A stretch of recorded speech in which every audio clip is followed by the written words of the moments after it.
നിങ്ങൾക്ക് ആരെന്നോട് ഏത് മീനാ ഏറ്റവും ഇഷ്ടം ചോദിച്ചാൽ ഞാൻ പറയും കൂന്തളെന്ന് കേട്ടോ. അപ്പൊ നിങ്ങളിപ്പോ എന്റെ കയ്യിൽ കാണുന്നത് കൂന്തളല്ല, ഇത് കണവയാണ് കേട്ടോ.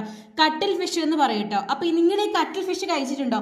നല്ലൊരു വലിയ കട്ടിൽ ഫിഷും പിന്നെ ഒരു കുഞ്ഞു കട്ടിൽ ഫിഷും ഉണ്ടായിരുന്നു കേട്ടോ ഇന്ന്. അപ്പൊ ഇതിനെ നമുക്ക് കുക്കറിലൊക്കെ ഇട്ട് വേവിക്കണം. കൂന്തൾ പൊതുവേ നമ്മൾ വേവിച്ചാൽ പെട്ടെന്ന് വേവും, എന്നാൽ ഇത് കുക്കറിൽ നന്നായിട്ട് വിസിലടിച്ചതിന് ശേഷം മാത്രമേ വേവുള്ളൂ കേട്ടോ.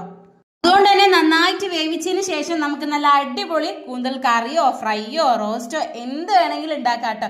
അപ്പൊ ഇന്ന് രാവിലെ ചായക്ക് പത്തിരിക്കിന്റെ കൂടെ നമുക്ക് ഒരു അടിപൊളി കട്ടിൽ ഫിഷ് റോസ്റ്റ് ഉണ്ടാക്കിയാലോ, അഥവാ കണവ റോസ്റ്റ്, കണവ കറി, അങ്ങനെ എന്ത് വേണമെങ്കിൽ വിളിക്കാം. നമുക്ക് വേഗം പോയി ഉണ്ടാക്കാം ഗൈസ്. അപ്പൊ അതാ നമ്മുടെ കണവയൊക്കെ കുഞ്ഞു കുഞ്ഞായിട്ട് നമ്മൾ കഷ്ണം മുറിച്ചിട്ട് കുക്കറിലേക്ക് മഞ്ഞളും ഉപ്പും ഇട്ട് വേവിച്ചിട്ടോ. അപ്പോഴേക്ക് പത്തിരൊക്കെ സെറ്റായി. പിന്നെ നമുക്ക് വേഗം അത് ഫ്രൈയോ റോസ്റ്റോ എന്ത് വേണമെങ്കിലും ആക്കി എടുക്കാം.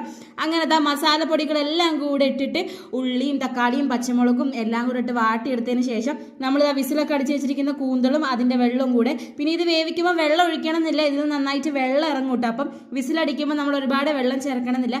അപ്പം ഞാൻ ചായ കുടിക്കട്ടെ. നിങ്ങൾക്ക് എന്തായിരുന്നു?